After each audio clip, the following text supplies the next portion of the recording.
What's up, guys? Since the last Yaka basing guide I made, a lot has changed. Some of it being dreadnip nerfs, others being Yaka hits harder, blah blah blah, a bunch of other random crap that is supposed to make this boss much, much harder. And yet, I have this method that I would like to share with you guys on how to basically no food base. It focuses on a couple basic things. The first being I've switched to far basing.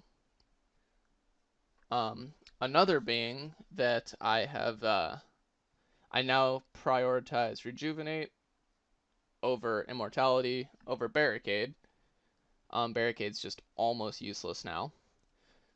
So yeah, that's pretty much it. Oh, and you don't freedom constantly anymore. There's actually ideal times to freedom, which is something that is not obvious actually. So let's get into that. So yeah, mid pool is basically the same as before. You just sit there and you tank it. You res when you get like a little low on HP, and then you either devotion after the jelly or reflect after the jelly. It doesn't really matter much. So for sand pool, you basically prioritize rejuvenate over everything. Rejuvenate is the most OP ability in the entire game. I don't care what anybody says. It's just amazing. So there's a couple things I've learned since last video, one of which is the wonderful fact that defensive abilities do not make you sink in the sand. So it's extremely useful to use, say, Natural Instinct, which is what I'm going to do now because I have full HP, and then basically just use defensive abilities until someone frays me so I don't sink, but I still gain massive amounts of adrenaline. So at this point, we're going to get into the whole concept of what basically changes now that we don't use freedom off cooldown. Basically, freedom halves the amount of stacks on you, and since Yaka's putting so many stacks on you now, it's really not beneficial to just use it constantly. You should only really be using it when Yaka has 3 stacks on you. If Yaka's just hitting you stupidly hard, it might be better to use, say, freedom debilitate or freedom reflect, or if you don't have freedom, stack debilitate and reflect. That's what I do, at least. Debilitate and reflect are basically the equivalent of freedom when you stack them. Like, it helps a lot. Also, if you have none of those, it's also helpful to just use devotion when you have 3 stacks, because yeah, it negates all damage basically. So yeah, that's just super handy. I should mention now, there are a couple ideal times to use barricade, and that would be on the mid pool and stun pool, both pools where you can basically soul split a lot of HP up. I would prioritize anything else over barricade if you do not have soul split. Otherwise, barricade actually isn't that bad of an ability in these 2 places.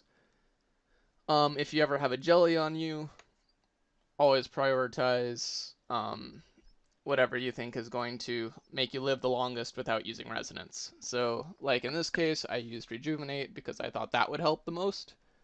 Now that the jelly's away, I can just use resonance and get all that HP back. So yeah, like this is gonna honestly depend a lot on defensive resets, but you get so many in Raids gear that it's just ridiculous. Like now I can no food base in, say, Tectonic top and bottom. It doesn't really make that much of a difference. I just use 3 pieces now, so I mean, yeah. While we're sitting here at a pool that basically has no mechanics, I'm also going to go into what you should really do before the kill. And this is just my personal preference because I'm using a bunyip right now because I am cheap.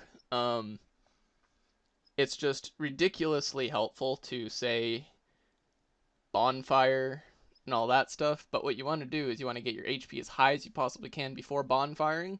So what you do is you turn on fortitude and wear like full HP boosting gear, and then eat a rocktail soup, and then at that point you actually do the bonfire. You can get almost 16k HP like this, and that will give you the highest possible heal from both Immortality and Rejuvenate, which, if you were listening, you know are the two main abilities we use as basing. So yeah, so just to recap here, we're gonna not bother with Freedom unless we're at 3 stacks. Like, that honestly is the hardest part of this method to like really get familiar with, because if you've based Yaka in the past, you are so familiar with the constantly using Freedom, because, you know, it would frequently bring you down to 1 stack, is really what it amounts to. It's just that unfortunately that just doesn't work anymore, because of just how much Yaka attacks. You'll notice here with my far basing now that this is going to be super easy to dodge the constant Tendrils. Basically, you just wait until it's 3 or 4 attacks, and you hope you counted right, and you run like 10 squares to the left or right. Try to avoid running diagonal, because if you run diagonal, you're probably going to get hit at least once, maybe twice. But you really shouldn't be worrying about it unless you're super low HP, in which suck it up and eat, you know? Just eat. I mean, I can't stress this enough. Don't sit there and try to no food base and be a complete and total doofus and screw over your entire team because you don't want to eat. You don't do that. That's not okay. I mean, it seems like that should be obvious, but then there's me who really wanted that no food base videoed, and you know, the one time I can do this about 80% of the time is no food base, an entire kill. I can do it about 80% of the time, but you know, of course, that 20% of the time when I was on video, I'm just like, I'm not gonna eat, and totally screwed myself over. So yeah, don't be that guy. So on Shark Pool, what we basically want to do is we want to stand like in that sweet spot directly between the mid pool, Shark Pool, and Sand Pool. Then we're basically going to run between Shark and Sand, or sorry, not Shark and Sand, between mid pool and Sand Pool to avoid the sharks completely. You're also going to see kind of not a very big dangerous situation, but I was starting to get a little scared on this part here because I hadn't got a defensive reset in quite a bit. And I mean, it's scary. I was scared that I might have to do another kill, and I really didn't want to do another kill for this video, but, you know, lucky me, devoted proc, but, yeah, I mean, it's basically just about making your rejuvenate last as, or not your rejuvenate, sorry, your immortality last as long as it possibly can. Ideally, you want to let it kill you sub 10 seconds, but it's fine if it kills you as long as you have at least 50% adrenaline and can use like reflect and or debilitate. Ideally, you'd actually also like to have res on cooldown too, just so you can get up to 6-7k pretty easily just after an immortality goes off, because as long as you've bonfired and done that properly, you're looking at roughly 5.4k, I believe, 5.4 or 5.6, something around there. And then when you res, depending on your res, you could actually get up to 8k really. But yeah, so, and then at that point you would use reflect just to mitigate as much damage as you possibly can, and the whole point is really just damage mitigation. And the more familiar you get with this, it's gonna just become second nature to you to just do all this stuff. I mean, this method I think took me about 6 kills. About 6 kills to, I don't want to say perfect this method, because perfecting the method would be doing it while actually using my singularity for once. Well, in this video it's a staff, but I actually augmented my seismics for once, finally, for Telos. But yeah, at some point I definitely want to work out a DPS base no food method, and you know, I'm probably going to get a fair bit of hate for this, but you know, it's not the base tank's job to DPS, but the base tank should definitely help if you can. So in light of saying that it's not my job, I'm just gonna say that if you can no food base Yaka, you should be doing something to help out your team with DPS. This video is mostly instructional, not practical, I want to say. Like, I mean, it's obviously practical for just the methods, but the whole goal behind this is to show how to do it. And once you've mastered this, then you can actually start getting on towards your DPS base methods. And also, this is how you would tank a rewind, all this stuff. The point is that anybody can do this. It's not hard. You just need practice, and you just gotta do it until it works. So now for Mirage. Mirage is honestly the only place you're really gonna eat unless you get super unlucky, and that's just because you get choked by the Tendrils. What I like to do is I like to mitigate as much as the damage as I possibly can in the beginning. Hopefully get like a cheeky little res off in the middle of that somewhere.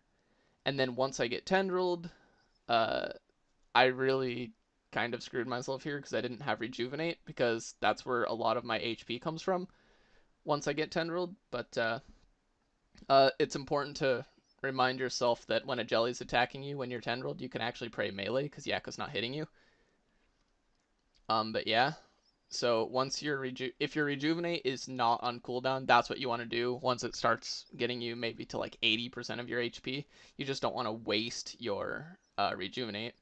You also don't want to slack and totally miss blocking the pool like I did, but my team's good enough that I didn't really actually need to help, but you definitely should.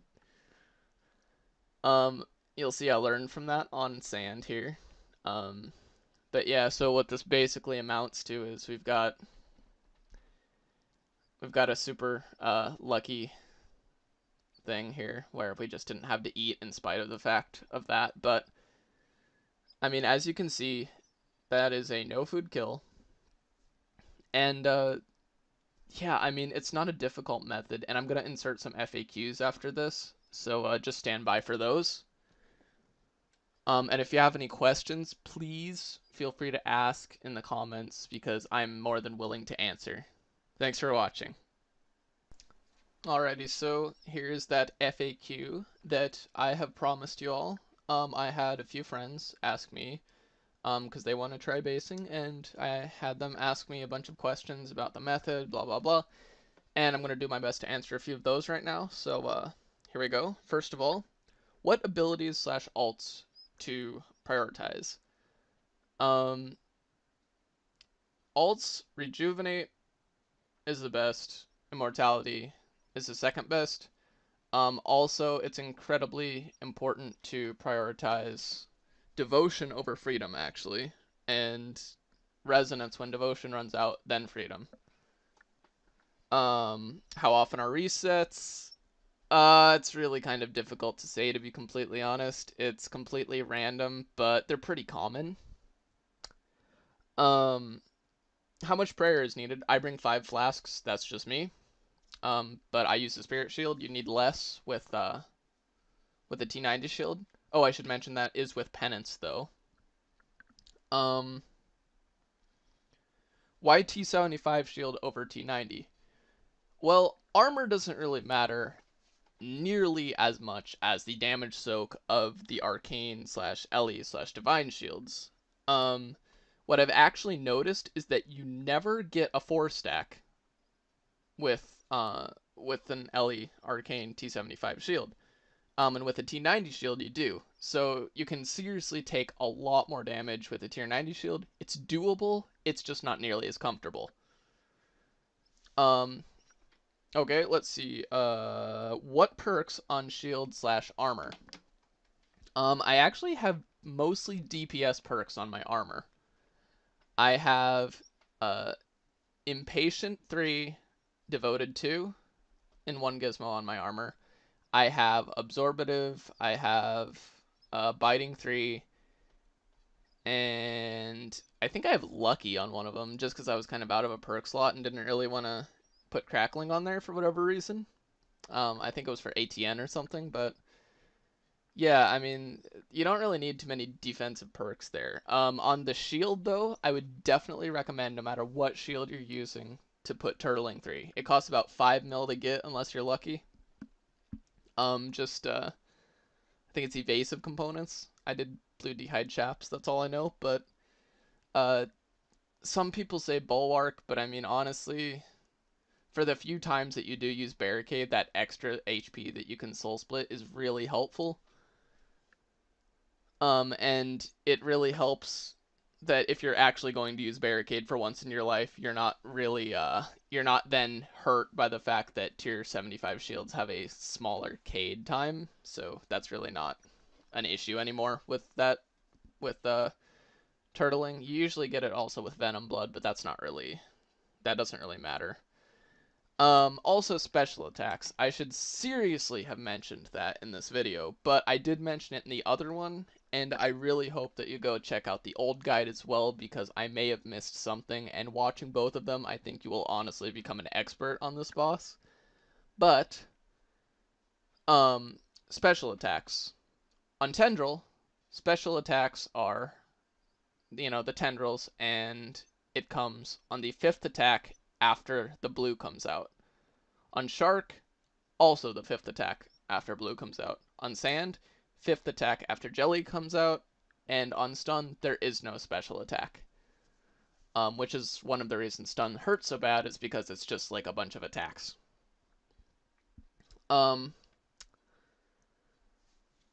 think I covered distance versus MD tanking, but just in case I didn't, here's another FAQ on that. It just makes it a lot easier, because then you don't have to run away and swap prayers and all that stuff. Like on Shark, you'd have to like kick sharks as opposed to just negate damage entirely. Also, there's a lot less room for error on Tendril. The other pools you'd be fine, but like on Sand, it's kind of annoying for some people to come get you out of the sand when you're MD. I mean, that's just whiners and complainers though, but I mean, yeah. Also, there's the wonderful FAQ of, why are you so leech? You didn't equip your staff once. Well, that was not the point of the video. The point of the video was to show that it is possible to no food tank, and as I said before, if you are to the point where you can no food tank, don't even talk to me before you go out and start working on methods of getting, eating a couple food while doing some DPS, because if nothing else, you can throw some revenges in there, you can do whatever you want. I mean, on the other hand, you're the base tank, your job is to base and take damage for everybody else so they don't have to. Just don't be so leech that it's noticeable. I mean, that's really the point behind this. And once you get a little better at this, you can actually swap out your top and bottom for Tectonic. And honestly, if you don't have Acto, that would be my suggestion, because that way you can augment it with some defensive perks if you want. I mean, you barely use any charges anyway in raids, so yeah. I mean, that's about it though.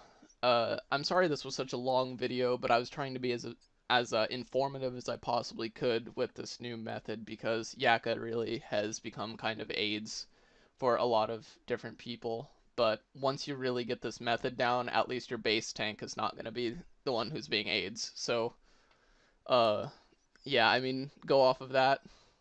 Thanks for watching. Please drop this video a like, share it, tell all your friends, enemies even, I don't know. Maybe you can like PK them on stun pool, I don't know. But, yeah, thanks for watching, everybody.